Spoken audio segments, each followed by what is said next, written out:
Hello friends, welcome back to my YouTube channel Delhi का vlog. कैसे हो आप लोग? उम्मीद है सब अच्छे होंगे, सब बढ़िया होंगे। जिसका भी सपना गवर्नमेंट जॉब का है उनके लिए खुशखबरी आई है, उनके लिए एक अच्छी खबर है कि जो एमटीएस की जो जॉब है वो निकली हुई है। ठीक है, एमटीएस की दो तरह की है, एक तो एसएससी एमटीएस और दूसरा आपका एसएससी एमटीएस हवलदार। ठीक है, जिसमें 8300 वैकेंसी निकली हुई है। तो इसके ऊपर मैं पूरी वीडियो लेके आया हूँ, डिटेल्ड वीडियो लेके आया हूँ कि आपको कहीं और वीडियो देखने की आपको जरूरत नहीं पड़ेगी। इसी एक वीडियो के द्वारा मैं जो आपके के सारे डाउट्स हैं वो क्लियर कर दूंगा। ठीक है, कि आपकी सेंट्रल गवर्नमेंट की जॉब है और जो भी ये सोच रहा है कि मेरे को गवर्नमेंट जॉब चाहिए, वो किसी भी फील्ड में हो, वो कहीं पे भी हो या फिर दिल्ली एरिया में हो, ठीक है, तो उसके लिए बहुत अच्छी खबर है। और जिनकी एज है वो 25 साल निकल चुकी है, ठीक है, और उनको एक अच्छी सी गवर्नमेंट जॉब है वो चाहिए, तो उनके लिए एक अच्छी न्यूज है, एक अच्छी आपके लिए खुशखबरी है और अच्छी खासी पोस्ट है वो निकल के आई है। ठीक है, तो आप वीडियो में लास्ट तक बने रहना। और जो लोग भी नए जुड़े इस चैनल से वो प्लीज चैनल को सब्सक्राइब कर लो, क्योंकि आपको हर वीडियो मिलती रहेगी, हर गवर्नमेंट जॉब से रिलेटेड आपको इस चैनल के द्वारा वीडियो है वो मिलती रहेगी। तो सबसे पहले मैं बात करता हूँ आपकी एमटीएस और जो आपकी एमटीएस हवलदार से रिलेटेड। जैसा आपको पता होगा कि 29 जून से आपके जो फॉर्म हैं वो भरने स्टार्ट हो चुके हैं और आपके 31 जुलाई तक आपके जो फॉर्म हैं वो भरे जाएंगे। ठीक है, तो इस जुलाई महीने में, पूरे महीने में आपके वो फॉर्म हैं वो भरे जाएंगे। तो इसमें एज क्राइटेरिया क्या है? 18 से आपका 27 है वो आपका हवलदार का है और 18 से जो 25 है वो एमटीएस का है। ठीक है, तो आपको एक एक्स्ट्रा छूट मिल जाती है। और एजुकेशन क्वालिफिकेशन वो आपकी 10वीं क्लास रहेगी कि आप अगर 10th पास है तो इस फॉर्म को अप्लाई कर सकते हो। दूसरी चीज की आपकी वैकेंसी कितनी है? ये 8300 से 8326 के आसपास आपकी वैकेंसी है, जिसमें से जो एमटीएस की वैकेंसी है वो 4800 है और आपकी हवलदार की वैकेंसी है वो 3400 समथिंग है, मतलब 3500 के करीब आपकी हवलदार की वैकेंसी है और 4800 प्लस आपकी जो वैकेंसी है वो एमटीएस की है। ठीक है, एक ही एग्जाम होगा। जो भी ये देख रहे हैं ना कि कई एग्जाम होते हैं कि एक बार परी हो गया, फिर मेन हो गया, फिर बाद में रिजल्ट आता है, नहीं, इसमें आपका सिर्फ एक सिंगल एग्जाम होगा, कंप्यूटर बेस्ड एग्जाम होगा। और जो आपका एग्जाम होगा वो आपका सितंबर से अक्टूबर महीने में होगा और दिसंबर में आपका इसका रिजल्ट भी डिक्लेयर हो जाएगा। ठीक है, और जो लास्ट वैकेंसी जो कंप्लीट हुई थी वो 2021 की हुई थी, ठीक है, हवलदार की। तो इसमें दूसरी बात की आपका एग्जाम पैटर्न हो किस हिसाब से रहेगा उसके बारे में मैं बात कर लेता हूँ। कि सबसे पहले क्या होता है कि न्यूमेरिकल एबिलिटी और आपकी जो रीजनिंग है, ठीक है, वो 20-20 नंबर के आपके एक जो फर्स्ट पार्ट होगा ना, फर्स्ट सेगमेंट, उसके अंदर सिर्फ ये होंगे 20 नंबर के आपकी न्यूमेरिकल और 20 नंबर के आपकी रीजनिंग। ये आपका सिर्फ क्वालिफिकेशन का होता है कि आपको सिर्फ क्वालिफाई करना होता है, 30% नंबर लेने होते हैं। ठीक है, कि ये आपका 120 नंबर का होता है, ठीक है, उसमें से सिर्फ आपको 30% मार्क्स आपको चाहिए, मतलब आपको 40 नंबर अगर आपके आ जाते हैं तो आपका जो दूसरा एग्जाम है जो कि मेन एग्जाम है, ठीक है, उसके वो आपका चेक होगा और उसके बेसिस पे आपकी मेरिट लिस्ट है वो लगेगी।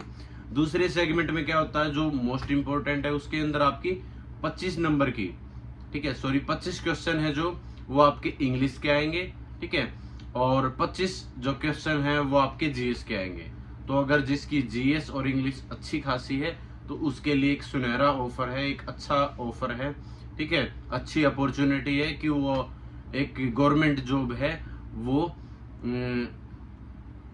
पास कर सकता है, गवर्नमेंट एग्जाम है वो आप क्लियर है वो कर सकते हो, और वो वैसे भी सेंट्रल गवर्नमेंट की जॉब है। ठीक है, और ये होता है आपका 150 मार्क्स का। 150 मार्क्स का क्यों कह रहा हूँ? क्योंकि आपके 50 क्वेश्चन हो गए और एक क्वेश्चन आपका 3 नंबर का होगा।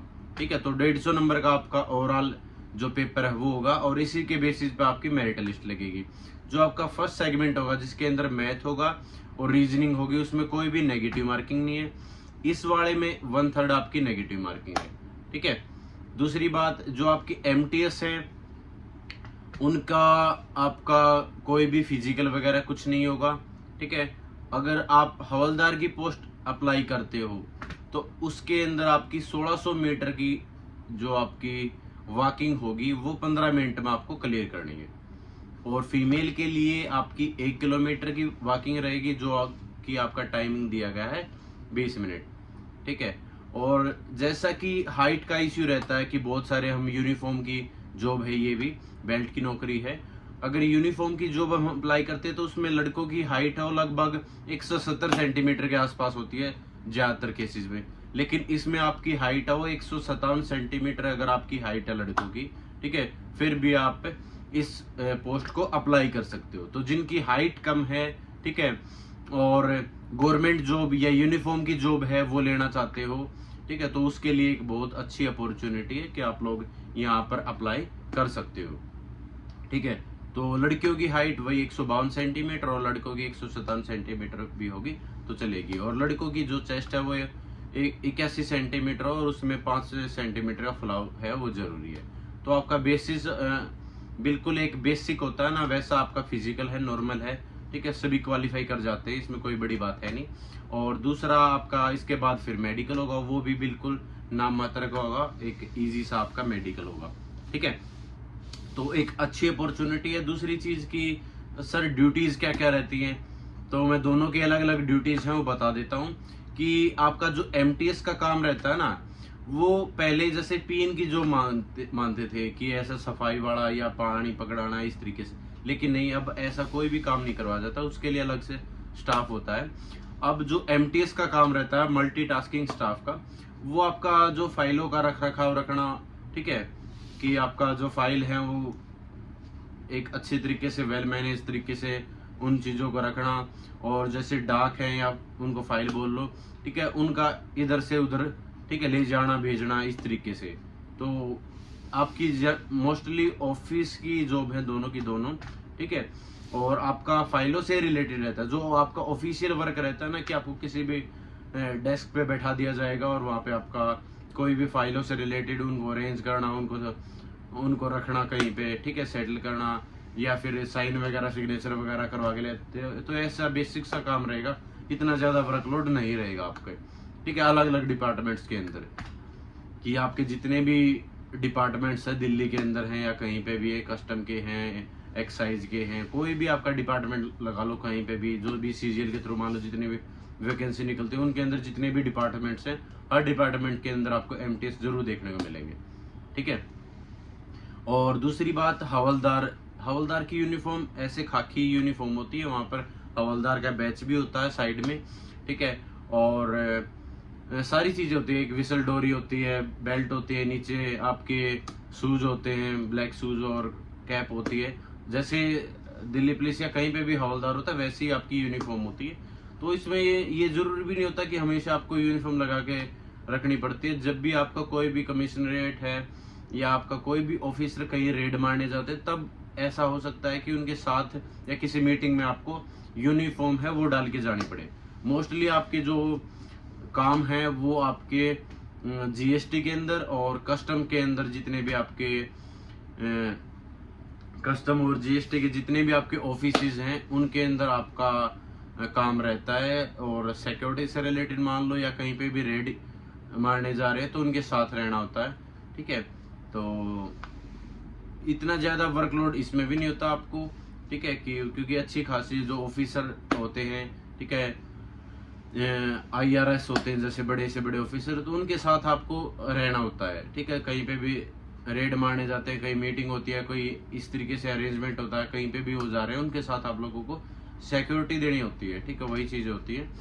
और वर्क जो आपका वर्कलोड है वो इतना ज़्यादा नहीं होता। बाकी अगर हम अदर यूनिट के बारे में बात करें कि पुलिस के अंदर या इस तरीके से अगर आप हवलदार हो तो उसमें वर्कलोड है वो ज़्यादा हो जाता है, इसमें वर्कलोड नहीं होता और अच्छी खासी आपकी सैलरी होती है। तो ग्रेड पे है वो 1800 का होता है, ठीक है, और उसके हिसाब से आपकी अच्छी खासी 34-35 हज़ार के लमसम आपकी सैलरी है वो ओवरऑल हो जाती है। तो सैलरी भी अच्छी खासी है आप लोगों की और वर्कलोड भी इतना ज़्यादा है नहीं। और क्वालिफिकेशन की आप 10वीं बेसिस पे ही आप हवलदार हो बन सकते हो, तो एक और भी अच्छी अपॉर्चुनिटी है, ठीक है।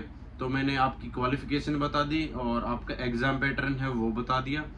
ठीक है, एग्ज़ाम आपका 45-45 मिनट के दोनों सेगमेंट होंगे और मैं टाइमिंग उसके बीच में रहेगी थी।